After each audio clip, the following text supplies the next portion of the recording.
తెలిసిన వాళ్ళలో మరోసారి మనం చేసుకుందాం. యోహాను సువార్త ఒక మాట మనం చూద్దాం.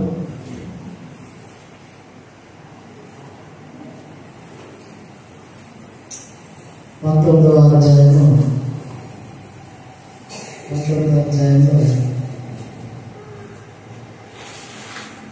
7వ వచనం మాంసాలు. అందుకు యూదులు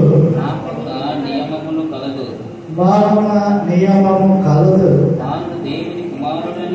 తాను దేవుని కుమారుడని అతడు చెప్పుకొనెను గనుక ఆ నియమము చొప్పున ఇతడు సాగవలెనని అతనితో చెప్పేది. సార్ సింపాదన చేసి వాక్యాన్ని కొద్ది నిమిషాలు చేసుకుంటాం. మహాపరిషత్తుడు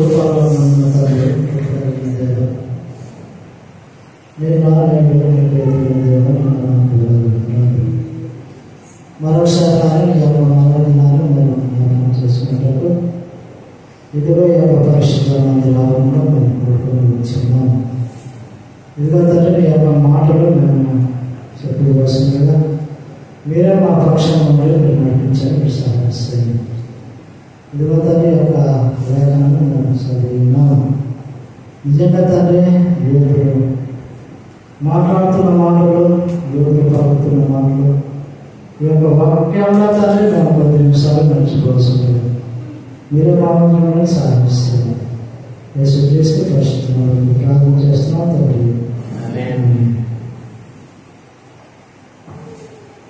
సర్వమంచిది మరి ప్రియమైన దేవుని సంఘం, ఇది యేసుక్రీస్తు మరణం గురించి తెలియజేస్తున్న వాక్యం. 7వ వచనంలో చాలా చక్కగా మనం చదివాం.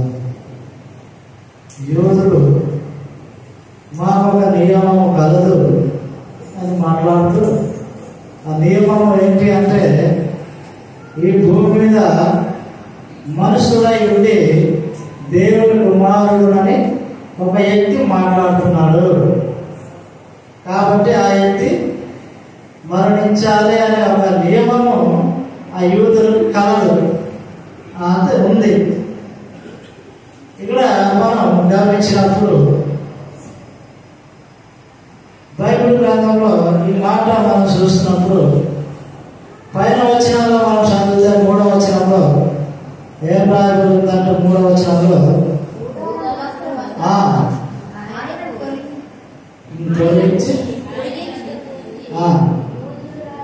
యూదుల రాజా ఏమని చెప్తున్నారు అక్కడ? యూదుల రాజా. ఎవరు యూదుల రాజు?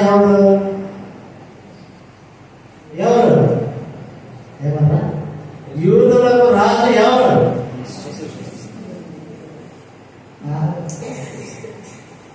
అక్కడే వాక్యం ఉంది.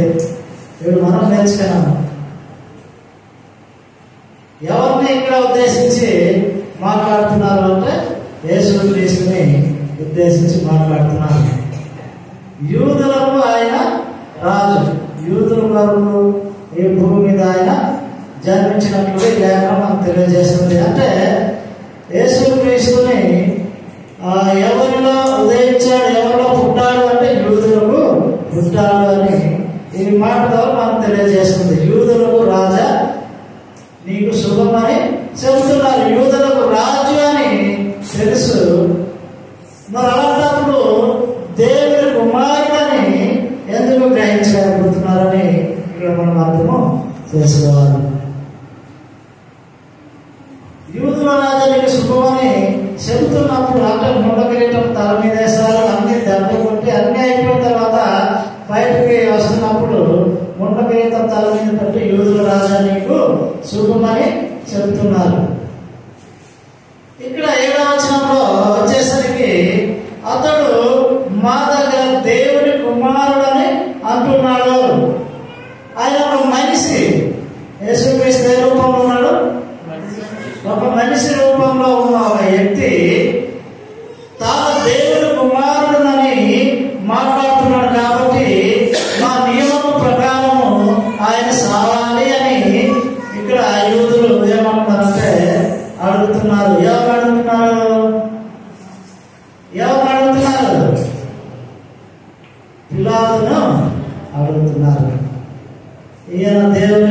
కుమారుడనని చెప్పుకుంటున్నాడు. కానీ ఒక మనిషి, ఒక మానవ రూపంలో ఉన్న ఒక వ్యక్తి దేవుని కుమారుడని చెప్పుకుంటున్నాడు. ఆ నియమం ప్రకారం ఈయనకు మరణించాలి, సావాలి అని యూదులు గట్టిగా మాట్లాడుతున్నారు. కానీ నిజంగా ఆయన దేవుని కుమారుడే. అలా చెప్పడానికి ఆయన సిగ్గుపడేవాడు కాదు. నేను దేవుని కుమారుడును. నిజంగా మనం నేటి దినాల్లో దేవుని కుమారుడు, మనం దేవుని బిడ్డలు అంటారు. కొంతమంది బయట వారు మనకు ఏలంగా దేవుని బిడ్డలు అంటారు. ఆ దేవుని బిడ్డలు వచ్చారంటే ఏలన చేయడానికి దేవుని బిడ్డలు అంటారు. అంటే నిజంగా మనం దేవుని బిడ్డలమే, దేవుని పిల్లలమే, దేవుని రక్త సంబంధికులమే. అది మాట్లాడడానికి మనకు సిగ్గు అనేది ఉండకూడదు. ఇప్పుడు యేసుక్రీస్తు వారు మరణిస్తున్నా కానీ, యేసుక్రీస్తు వారు చనిపోతారని తెలిసినా కూడా ఆయన దేవుని కుమారుడును, నేను దేవుని కుమారుడు కూడా మాట్లాడుతున్నాడు. అయితే యూదులు ఏం చేస్తున్నారంటే ఆ మాటలు వక్రీకరిస్తున్నారంటే దాన్ని అబద్ధముగా మాట్లాడుతున్నారు. వాళ్ళు ఏం చేస్తున్నారు? అబద్ధముగా మాట్లాడుతున్నారు, వక్రీస్తున్నారు, అంటే లేనట్లుగా మాట్లాడుతున్నారు. కానీ నిజంగా దేవుని నామము దూషించిన వాడు సావాలని బైబిల్ గ్రంథంలో రాయబడింది. పాత నిబంధనలో ఉంటుంది. దేవుని నామము దూషించిన వారు తప్పకుండా మరణించాలి అని బైబిల్ గ్రంథంలో పాత బంధంలో లేవియా కాండంలో ఉంటుంది అన్నమాట. లేవియా కాండము 24వ అధ్యాయము 16వ వచనంలో ఆ మాట చాలా చక్కగా రాయబడి ఉంటుంది. లేవియా కాండము, లేవియా కాండము,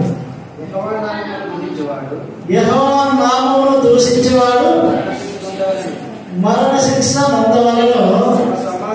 సర్వ సమాజము వాళ్ళతో అట్టి వారిని సావగొట్టవలెను. పరదేశీయ గాని స్వదేశీయ గాని యెహోవా నామమును దూషించిన ఎడల వారికి మరణ శిక్ష. మరి యూదులు ఏమనుకోవాలన్నప్పుడు తిరిగి వాళ్ళే ఏమవ్వాలి? మరణించాలి, సాగుంటారు. వాళ్ళని మరణ శిక్ష విధించాలి. ఎందుకంటే దేవుని నామాన్ని వాళ్ళు ఏం చేస్తున్నారు? దూషిస్తున్నారు. దేవుని నామాన్ని ఏం చేస్తున్నారు? వ్యతిరేకిస్తున్నారు. దేవుని నామాన్ని తక్కువ చేస్తున్నారు.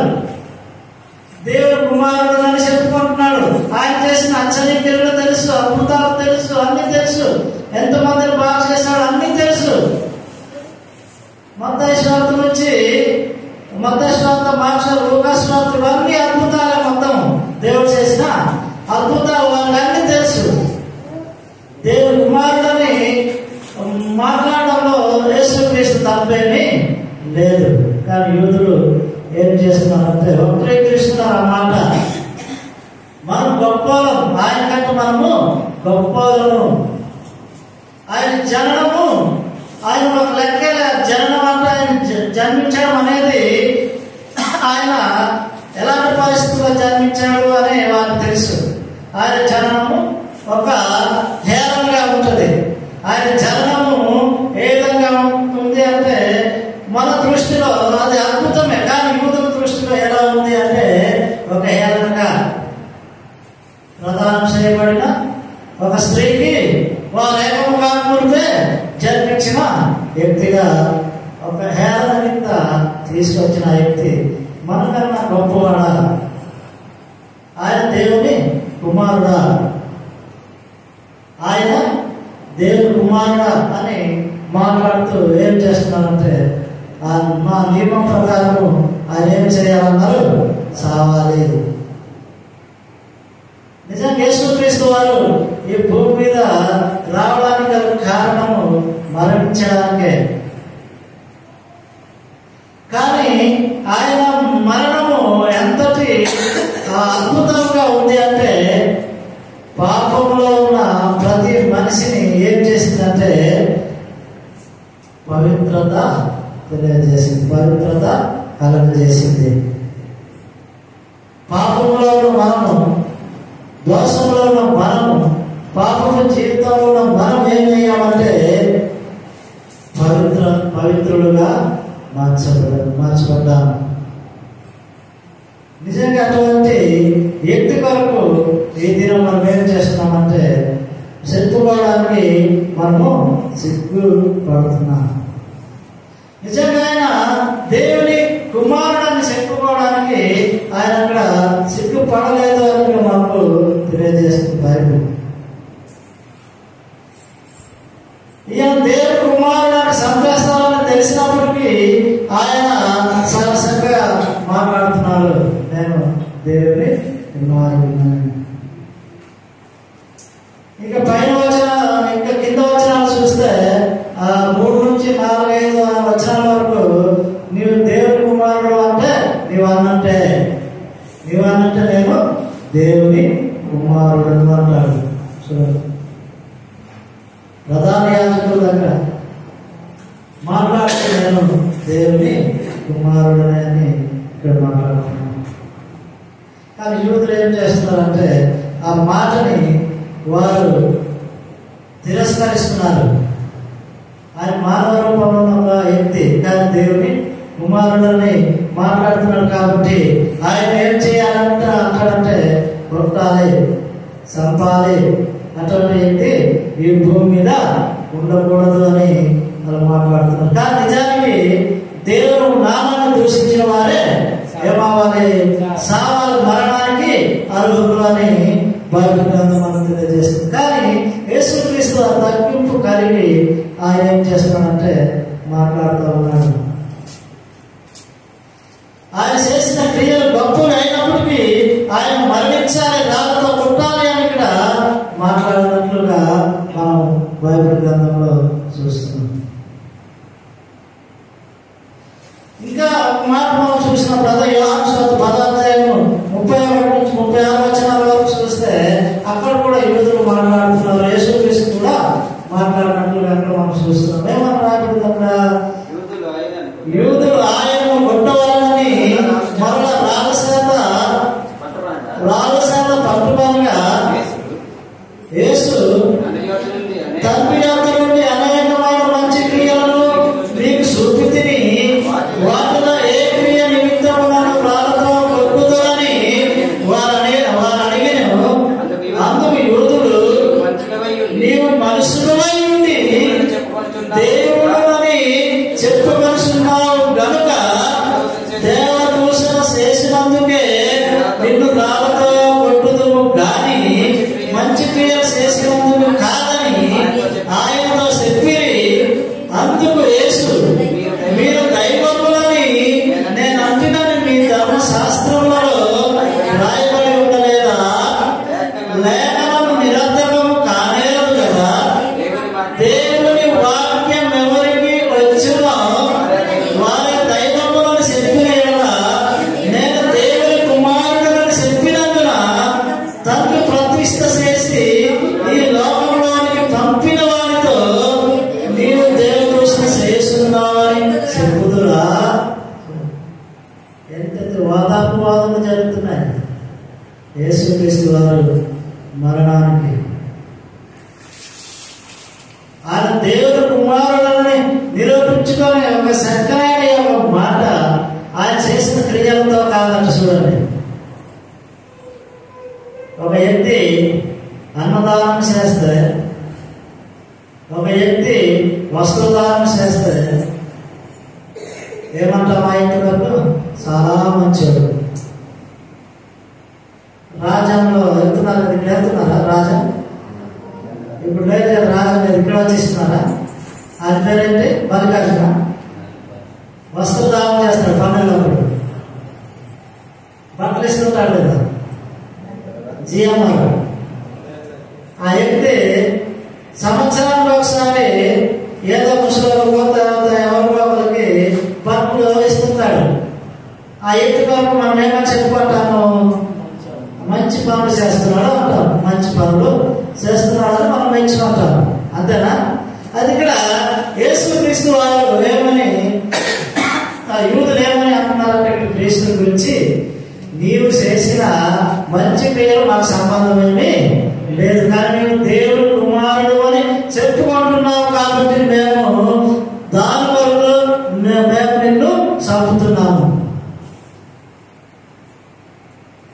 చూడండి, మంచి పేరు చేసిన వాళ్ళకి చంపారా?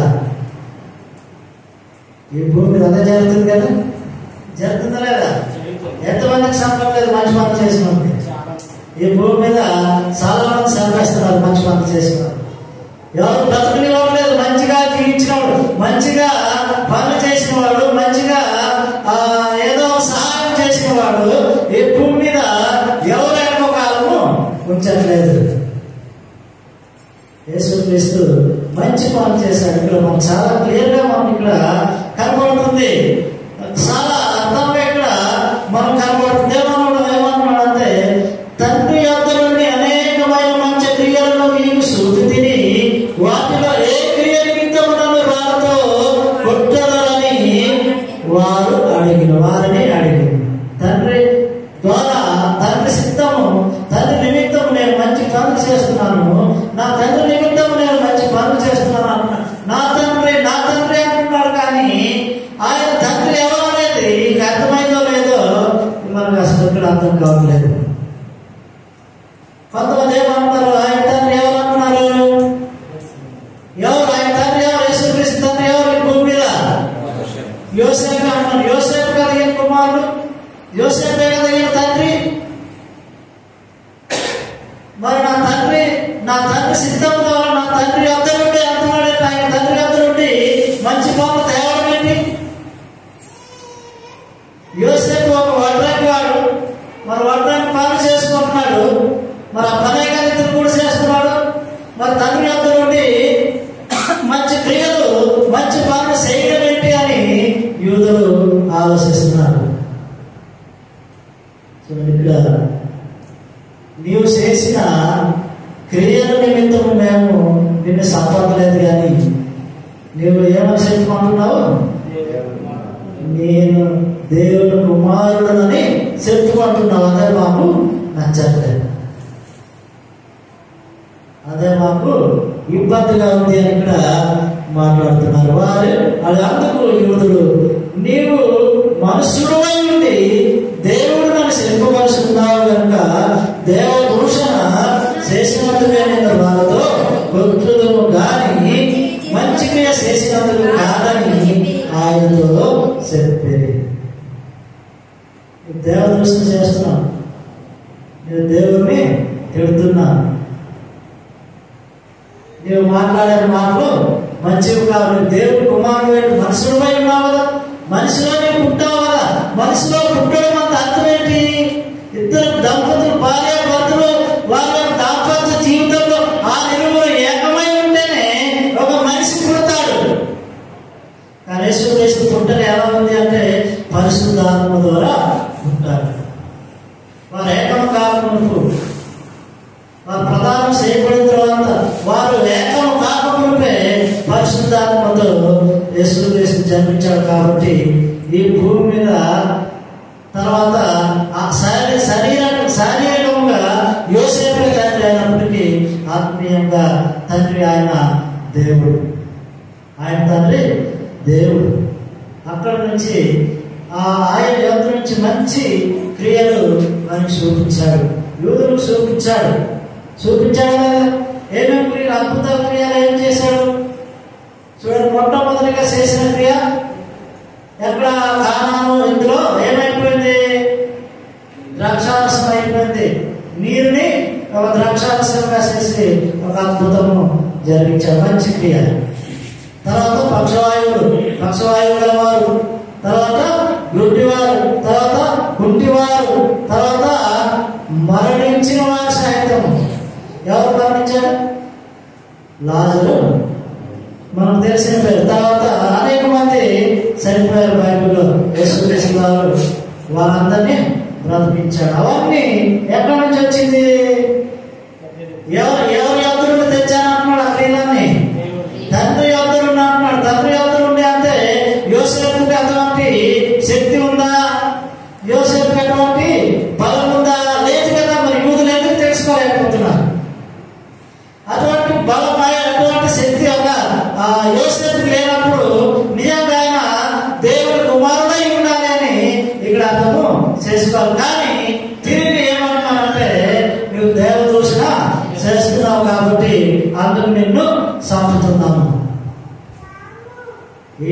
రుసుము చేస్తున్నారు చూడండి. పాత పదం ప్రకారంగా చూసిన వాళ్ళైతే దేవుని నామాన్ని దూషించిన వారు మరణ శిక్ష పొందాలి అని నాకు రాయబడింది. మనం ఏం చేస్తాం చూడండి ప్రియమైన దేవుని సంఘం. దేవుడికి మనం ఏమవుతున్నాం అంటే మర్చిపోతున్నాం. దేవుణ్ణి ఆరాధించే విషయంలో, దేవుణ్ణి స్తుతించే విషయంలో మనం ఏమైపోతున్నాం, పూర్తిగా మర్చిపోయే వారంగా ఉన్నాం. కనుక ఈ మాట మనం ఈరోజు అర్థం చేసుకున్నాం. దేవుని తిడుతున్నారు, దేవుని యేసుక్రీస్తుని తిడుతున్నారు, యేసుక్రీస్తుని సంపాదన చూస్తున్నారు. ఎందుకు అంటే ఆయన చేసిన మంచి పనులు నిమిత్తము. మంచి పనులతో సంబంధం లేదు, కానీ దేవుని కుమారుడని చెప్పుకోవడం. ఈరోజు మనం దేవుని కుమారుడు అని సువార్త ప్రకటిస్తున్నాం. ఏం చేస్తున్నారు? మనకు ఏం చేస్తున్నారు? యూట్యూబ్లో చూస్తున్నారు, మీకు అన్ని అందుబాటులో ఉన్నాయి. ఇప్పుడు ఎక్కువగా వేరే వేరే రాష్ట్రాల్లో జరుగుతున్నాయి. సువార్థికుల్ని ఏం చేస్తున్నారంటే కొట్టేస్తున్నారు, చంపేస్తున్నారు, సజీవ దహనము చేసేస్తున్నారు. ఎందుకంటే మంచి పనులు చేసినందుకు, మంచి క్రియలు చేసినందుకు, దేవుని సువార్త ప్రకటించినందుకు, దేవుని కుమారుడు అని చెప్పుకొని అందరూ ఏం చేస్తున్నారంటే చంపేస్తున్నారు.